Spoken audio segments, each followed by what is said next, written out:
Hello, कैसे हो आप लोग। मैं मनदीप गौतम टारगेट इंस्टीट्यूट कांडला में आपका हार्दिक स्वागत करता हूं। तो अब हम अपनी जीएस की क्लास स्टार्ट करते हैं और आज का जीएस का हमारा पहला क्वेश्चन है, यांत्रिक ऊर्जा को विद्युत ऊर्जा में बदलता है। देखो, जो डायनोमा होता है, डायनोमा क्या करता है, यांत्रिक ऊर्जा को विद्युत ऊर्जा में बदलता है। यदि हम बात करें मोटर की, तो मोटर क्या करता है, तो जो मोटर कार्य करता है तो मोटर विद्युत ऊर्जा को बदलता है यांत्रिक ऊर्जा में। विद्युत को किस में बदलता है, यांत्रिक ऊर्जा में। यदि आपसे कई बार पूछ सकते हैं कि मोटर कैसी ऊर्जा को कैसी ऊर्जा में बदलता है, तो मोटर विद्युत ऊर्जा का रूपांतरण यांत्रिक ऊर्जा में करता है। यदि आपसे पूछते हैं बैटरी, तो इसका आंसर होगा रासायनिक ऊर्जा को विद्युत ऊर्जा में कन्वर्ट करता है। जो बैटरी है ये क्या करती है, रासायनिक ऊर्जा को विद्युत ऊर्जा में बदलती है। यदि अतः बल्ब है, तो बल्ब क्या करता है, जो विद्युत ऊर्जा होती है इसको बदलता है प्रकाश ऊर्जा में। बल्ब से क्या निकलता है, प्रकाश। तो विद्युत लेकर बल्ब क्या करता है, उसको प्रकाश में बदलता है। तो ऑप्शन ए से ही है डायनोमा क्या करता है, यांत्रिक ऊर्जा को विद्युत ऊर्जा में कन्वर्ट करता है। तो अब चलते हैं नेक्स्ट क्वेश्चन लेगा, क्वेश्चन नंबर 17 है हमारा। क्वेश्चन नंबर 17 में है, एसआई यूनिट इल्यूमिनेशन है। तो इल्यूमिनेशन को बोलते हैं प्रदीपन। तो प्रदीपन की इकाई क्या है, इल्यूमिनेशन की इकाई क्या है। तो जो इल्यूमिनेशन की जो इकाई होती है, यानी मात्रक जो होता है, वो लक्स होता है। क्या होता है इसका मात्रक, लक्स होता है। यदि हम अन्य मात्रक की बात करें, जैसे ऑप्शन सी में है पास्कल, ऑप्शन डी में न्यूटन, तो ये किसके मात्रक है। जब हम बात करते हैं पास्कल की, जो पास्कल है ये मात्रक किसका है, दाब का, प्रेशर का। बात करें डी न्यूटन जो मात्रक है, ये बल का मात्रक है, फोर्स का। जो फोर्स का मात्रक क्या है, न्यूटन। तो ये था हमारा 17 क्वेश्चन, जिसका आंसर क्या है, बी, लक्स। इल्यूमिनेशन या आपको प्रदीपन की इकाई क्या है, वो लक्स है। तो अब चलते हैं नेक्स्ट क्वेश्चन लेकर, क्वेश्चन नंबर 18 देखते हैं। क्वेश्चन नंबर 18 क्या है हमारा, धातु में धातु का मिश्रण क्या कहलाता है। तो वो यदि हम पानी में चीनी डाल दें, क्या डाल दिया हमने, चीनी, तो क्या बनेगा, मिश्रण। तो इसको क्या कहेंगे हम, मिश्रण। तत्व क्या होते हैं, जैसे लोहा हो गया, आपका चांदी हो गया, सोना हो गया, क्या है, तत्व है। परमाणु आपको पता ही होगा। एलोय क्या बोलते हैं हम हिंदी में, मिश्र धातु। क्या बोलते हैं इसको, एलोय को मिश्र धातु। तो यदि हम धातु को धातु से मिलाए, उसको मिक्सचर बनाए, तो धातु से मिक्सचर को क्या बोलते हैं हम, एलोय, मिश्र धातु। तो सही ऑप्शन क्या होगा हमारा, डी। धातु से धातु का मिश्रण क्या कहलाता है, मिश्र धातु कहलाता है। तो अब चलते हैं अब नेक्स्ट क्वेश्चन लेकर। तो नेक्स्ट क्वेश्चन है हमारा 19। तो 19 क्वेश्चन में क्या है, एक तार में एक समान विद्युत दौड़ रही है, तो उस तार में क्या होगा। तो जब समान विद्युत दौड़ रही होती है, तो उस तार में क्या होगा, केवल चुंबकीय क्षेत्र। क्या होगा, ऐसे तार में केवल चुंबकीय क्षेत्र होगा। तो हमारा जो ऑप्शन है ए सही रहेगा, ए सही ऑप्शन है। क्वेश्चन नंबर 19 का ऑप्शन ए सही है। तो अब चलते हैं नेक्स्ट क्वेश्चन लेकर, और नेक्स्ट क्वेश्चन है हमारा क्वेश्चन नंबर 20। और क्वेश्चन नंबर 20 में क्या है वो देखते हैं। और क्वेश्चन नंबर 20 है हमारा, इनमें से ठोस ईंधन कौन सा है। तो हमें ठोस ईंधन चूज करना है, कौन सा है, केरोसिन, मिट्टी का तेल। तो मिट्टी का तेल तो क्या है, एक लिक्विड है, द्रव है, तो ये तो ठोस ईंधन नहीं है। पेट्रोल भी लिक्विड है, एक ठोस ईंधन है, सॉलिड नहीं है। गैस तो सॉलिड होती ही नहीं है। चारकोल क्या है, एक ठोस ईंधन होता है। तो ऑप्शन क्या है हमारा, सी सही है। चारकोल, कोयला, ये क्या है सब, ठोस ईंधन है। तो ऑप्शन सी करेक्ट है। तो चारकोल क्या है, ठोस ईंधन है। अब चलते हैं नेक्स्ट क्वेश्चन लेकर, क्वेश्चन नंबर 21। अब हम 21 में क्या है, यदि यूरेनियम यू इसका संकेत होता है, यदि इसके एटॉमिक नंबर की बात करें तो 92 क्या होता है, 92 एटॉमिक नंबर होता है, और यू क्या होता है, संकेत होता है यूरेनियम का। यदि यूरेनियम निर्वात में रख दे तो उस पर क्या प्रभाव पड़ेगा।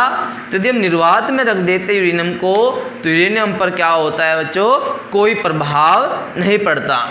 क्या होता है, यूरेनियम पर कोई प्रभाव नहीं पड़ेगा। यदि हम निर्वात में रखते हैं तो इस पर कोई प्रभाव नहीं पड़ता। तो अब चलते हैं नेक्स्ट क्वेश्चन लेगा, क्वेश्चन नंबर 22। अब देखते हैं 22 में क्या है, तड़ित होने या गिरने का अर्थ है। देखो तड़ित क्या होता है, तो जब हम दो वस्तुओं को आपस में रगड़ते हैं तो उन पर आवेश उत्पन्न होता है। क्या होता है, आवेश उत्पन्न होता है। और ऐसे ही जब आकाश में बादल आपस में टकराते हैं तो क्या होता है, बादल में भी आवेश उत्पन्न होता है, जिसको हम क्या बोलते हैं, बिजली। क्या बोलते हैं, बिजली। जब दो बादल आपस में टकराते हैं फिर भी क्या होता है, एक आवेश उत्पन्न होता है। और ये आवेश क्या होता है, जब पृथ्वी पर गिरता है तो क्या बोलते हैं इसको, तड़ित। क्या बोलते हैं, तड़ित। तो तड़ित होने या गिरने का अर्थ क्या है, तो जो आवेश होता है वो भूमि की ओर आता है और भू संपर्क होता है, भूमि पर गिरता है। तो सही आंसर क्या होगा, जब ये बिजली पृथ्वी की ओर आएगी तो क्या होगा, जो आवेश था वो पृथ्वी पर आएगा तो भू संपर्कन होगा, भूमि के संपर्क में वो आता है। तो तड़ित होने या गिरने का अर्थ है तापमान का बढ़ना। जब बिजली गिरती है तो तापमान नहीं बढ़ता। चुंबकीय क्षेत्र ये भी नहीं होने का, आर्द्रता का कम होना ये भी नहीं है, आवेश का भूसंपर्कन। तो क्या सही आंसर है, बी सही आंसर है, आवेश का भूसंपर्कन। तड़ित समझ गए, तड़ित क्या होता है, तो बिजली जो आकाश में गरजती है। तो अब चलते हैं नेक्स्ट क्वेश्चन लेगा, क्वेश्चन नंबर 23। और 23 में क्या है, दो बल्ब एक साथ चमक रहे हैं, दो बल्ब है एक साथ चमक रहे हैं। यदि इनमें से एक अधिक चमकता है तथा दूसरा अधिक चमक रहा है, एक अधिक चमकता है तो दूसरा अधिक चमक रहा है, तो उस पर प्रतिरोध का प्रभाव पड़ेगा। तो जो प्रतिरोध होता है वो क्या होता है, धारा का उल्टा होता है। जो प्रतिरोध होता है वो क्या होता है, धारा का उल्टा होता है। V इक्वल टू क्या होता है, आई आर, या आप कह दो I बराबर क्या होता है, V अपॉन आर। R क्या है, प्रतिरोध, और I क्या है, धारा। धारा तो जब आपका प्रतिरोध बढ़ेगा, आपका क्या होगा, प्रतिरोध बढ़ेगा तो धारा क्या होगी, घटेगी, और बल्ब क्या होगा, कम चमकेगा। यदि जो बल्ब कम चमकता है उसका मतलब है प्रतिरोध बढ़ा हुआ है। यदि प्रतिरोध कम होगा तो धारा का मान ज़्यादा होगा और बल्ब अधिक चमकेगा। समझ आया, मतलब धारा और प्रतिरोध अलग होते हैं, एक दूसरे के उल्टे होते हैं। प्रतिरोध बढ़ने पर धारा घटती है और बल्ब कम चमकेगा। धारा घटेगी, बल्ब की चमक कम होगी, धारा बढ़ेगी तो बल्ब की चमक अधिक होगी। यदि प्रतिरोध का मान घटता है तो धारा का मान बढ़ता है और चमक ज़्यादा हो जाएगी। तो देखते हैं ऑप्शन क्या सही होगा, कम चमकने वाले बल्ब का प्रतिरोध अधिक होगा। जो बल्ब कम चमकता है उस बल्ब का प्रतिरोध अधिक होगा, यही सही ऑप्शन है। जब बल्ब कम चमकेगा उसका क्या होगा, प्रतिरोध अधिक होगा। अधिक चमकने वाले बल्ब का प्रतिरोध अधिक होगा, ये गलत है। इनमें से कोई नहीं, दोनों का बराबर होगा। तो सही क्या है, ए सही है, ए सही आंसर है हमारा। तो अब चलते हैं नेक्स्ट क्वेश्चन लेकर, क्वेश्चन नंबर 24। और 24 में क्या है, पानी किस तापमान पर उबलता है। तो जो पानी होता है वो किस तापमान पर उबलता है, तो पानी का उबलना सतह के दाब पर निर्भर करता है। जो पानी का उबलना होता है, पानी का उबलना सतह के दाब पर निर्भर करता है। तो यदि दाब कम होता है, दाब क्या है, कम है, तो दाब कम होने पर क्वथनांक क्या हो जाएगा, कम हो जाएगा। दाब बढ़ता है, क्वथनांक बढ़ता है, दाब घटता है, क्वथनांक घटता है। यदि दाब कम हो गया तो क्वथनांक मतलब उबलना भी कम हो जाएगा और जो पानी है कम तापमान पर उबलना प्रारंभ कर देगा। ठीक है, दाब कम होगा, क्वथनांक कम होगा और पानी कम टेम्परेचर पर ही उबलना प्रारंभ कर देगा। दाब अधिक होगा तो क्वथनांक भी क्या हो जाएगा, अधिक हो जाएगा और जो पानी है अधिक टेम्परेचर पर उबलेगा। समझा? ये जो दाब है सतह का, यदि वो अधिक होता है, सतह का दाब अधिक होता है तो पानी का क्वथनांक अधिक होता है और पानी अधिक टेम्परेचर पर उबलेगा। यदि सतह का दाब कम होता है तो क्वथनांक भी कम होगा और जो पानी है कम टेम्परेचर पर उबलेगा।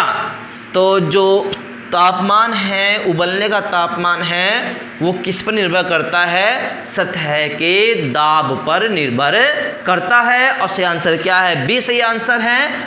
समझ आ होगा बच्चों। अब चलते हैं नेक्स्ट क्वेश्चन पर, 25 क्वेश्चन। अब देखते हैं 25 में क्या है। काफ़ी अच्छा क्वेश्चन था।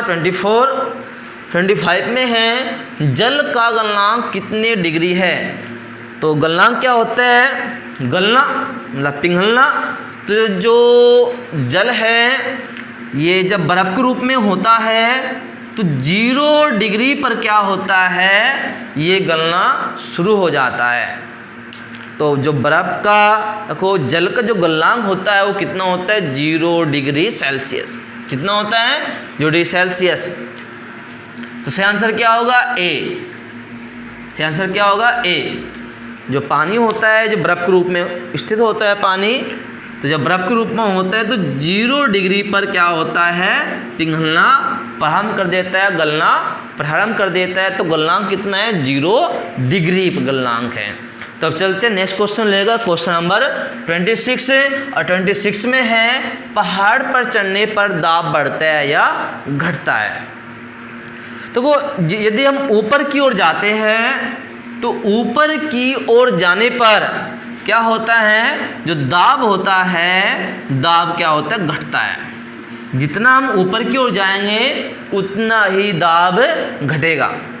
तो पहाड़ों पर जाएंगे तो दाब में और कमी आ जाएगी, पहाड़ों से ऊपर जाएंगे तो और कमी आ जाएगी, उससे ऊपर जाएंगे दाब में और कमी आ जाएगी। तो जितना ऊपर की ओर जाते हैं उतने ही क्या होता है, दाब घटता है। जितना नीचे की ओर आते हैं उतने ही दाब क्या होता है, बढ़ता है। तो सही आंसर क्या होगा, पहाड़ पर चढ़ने पर दाब बढ़ता है, घटता है, बढ़ता है, नहीं होने का आंसर बी स्थिर रहता है, ऐसा नहीं है, घटता है। सही आंसर क्या होगा, घटता है। पहाड़ों पर जाने पर क्या होता है, दाब घटता है। तो अब चलते हैं नेक्स्ट क्वेश्चन लेकर, और नेक्स्ट क्वेश्चन है 27। और 27 क्वेश्चन में क्या है, पानी का रासायनिक सूत्र कौन सा है।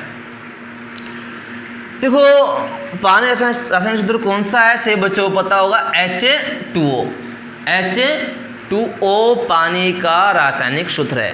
देखो D2O इसको क्या बोलते हैं, हम इसको भी एक बार देख लेते हैं।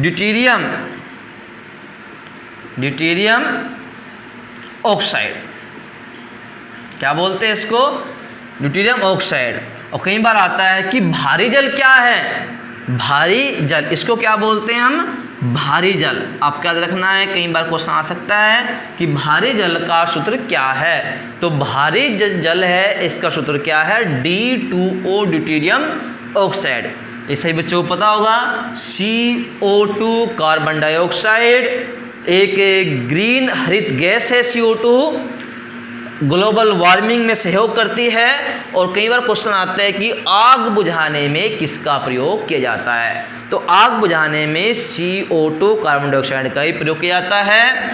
NaCl सोडियम क्लोराइड, NaCl क्या है, सोडियम क्लोराइड, इसको क्या बोलते हैं हम, साधारण नमक। तो ये क्या है, साधारण नमक जिसको हम खाने में यूज करते हैं, NaCl। तो ये क्वेश्चन था हमारा 27। और अब चलते हैं जीएस के नेक्स्ट क्वेश्चन लेकर 28 को। तो 28 क्वेश्चन में है क्लोरोफॉर्म का सूत्र क्या है। तो क्लोरोफॉर्म का जो सूत्र है CHCl3। क्लोरोफॉर्म सूत्र क्या है, CHCl3। इसको ट्राइक्लोरोमीथेन भी कहते हैं। आपको इस दूसरा नाम याद रखना है, ट्राइक्लोरोमीथेन, ट्राइक्लोरोमीथेन या आपको क्लोरोफॉर्म। क्लोरोफॉर्म एक क्या है, निश्चेतक गैस है, यानी कि निश्चेतक के रूप में क्लोरोफॉर्म का प्रयोग किया जाता है। कई बार क्वेश्चन आ सकता है कि निश्चेतक के रूप में किसका प्रयोग करते हैं, तो क्लोरोफॉर्म का। अब देखते हैं ऑप्शन ए, KMnO4, इसको क्या बोलते हैं, पोटेशियम परमैंगनेट। पोटेशियम परमैंगनेट, अब पोटेशियम परमैंगनेट KMnO4, इसको वैसे क्या कहते हैं, लाल दवा। लाल दवा, इसका यूज क्या करते हैं, कीटनाशक के रूप में। क्या करते हैं इसका उपयोग, कीटनाशक के रूप में। आपसे क्वेश्चन किया जा सकता है कि लाल दवा का प्रयोग कहाँ किया जाता है, तो कीटनाशक के रूप में KMnO4 पोटेशियम परमैंगनेट होता है। ZNO, आपको याद रखना है, ZNO जिंक ऑक्साइड। क्या है, जिंक ऑक्साइड। इसका उपयोग क्रीम बनाने में, मलहम बनाने में किया जाता है। N2O नाइट्रस ऑक्साइड, सही बच्चों को पता होगा, नाइट्रस ऑक्साइड। और नाइट्रस ऑक्साइड क्या है, हास्य गैस, लाफिंग गैस, हंसाने वाली गैस। सही बच्चों को पता होगा, N2O नाइट्रस ऑक्साइड क्या है, एक हंसाने वाली गैस है, हास्य गैस है। ZNO जिंक ऑक्साइड, इसका उपयोग क्रीम बनाने में, मलहम बनाने में किया जाता है। CHCl3 ट्राइक्लोरोमीथेन निश्चेतक के रूप में प्रयोग करते हैं, इसको कहते हैं क्लोरोफॉर्म। KMnO4 लाल दवा, इसका उपयोग कीटनाशक के रूप में किया जाता है। अब चलते हैं नेक्स्ट क्वेश्चन लेकर, क्वेश्चन नंबर 29। सूर्य की किरणें पृथ्वी पर कितने समय में पहुंचती है। तो सही आंसर क्या है, 500 सेकेंड, 259 सेकेंड, 3 सेकेंड या 78 सेकेंड। तो सूर्य की जो किरणें हैं पृथ्वी पर पहुंचती है 500 सेकंड में। सूर्य किरणें पृथ्वी पर पहुंचती है कितने सेकंड में, 500 सेकंड में पहुंचती है। सही आंसर क्या है, ए। तो अब चलते हैं जीएस का लास्ट क्वेश्चन लेकर, क्वेश्चन नंबर 30। गाड़ी आगे पीछे धक्का देने का नियम कौन सा है। तो जब गाड़ी चलती है, जैसे गाड़ी रुकी हुई है, ये गाड़ी रुकी हुई है और गाड़ी एकदम चल देती है रुकी हुई गाड़ी, तो इसमें बैठे यात्री क्या होते हैं, गाड़ी के अचानक चलने पर पीछे की ओर गिरते हैं। जब गाड़ी चलती है एकदम तो क्या होते हैं, गाड़ी में बैठे यात्री अचानक पीछे की ओर गिरते हैं। इसको बोलते हैं जड़त्व का नियम। क्या बोलते हैं, जड़त्व का नियम। और ये न्यूटन का प्रथम नियम भी है। क्या है, न्यूटन का प्रथम नियम। देखो ये गाड़ी तेजी से चल रही है और ड्राइवर क्या करता है, अचानक ब्रेक मार देता है। तो क्या होता है, जो गाड़ी में यात्री हैं तो क्या होती है, आगे की ओर गिरती है। यात्री होते हैं वो क्या होते हैं, आगे की ओर गिरते हैं। तो वो भी क्या है, जड़त्व का नियम है। जैसे कोई गाड़ी खड़ी हुई है अचानक चल देती है तो यात्री को पीछे की ओर झटका लगता है, या गाड़ी तेजी से चल रही है एकदम रुक जाती है तो यात्री आगे की ओर गिरते हैं। तो क्या है, जड़त्व का नियम है और इसको न्यूटन का प्रथम नियम भी कहते हैं। तो ऑप्शन कौन सा सही होगा, ऑप्शन बी करेक्ट है हमारा, ऑप्शन बी सही है। तो ये थे जीएस की क्लास और नेक्स्ट क्लास होगी पेपर सेट नंबर 7 की मैथ की।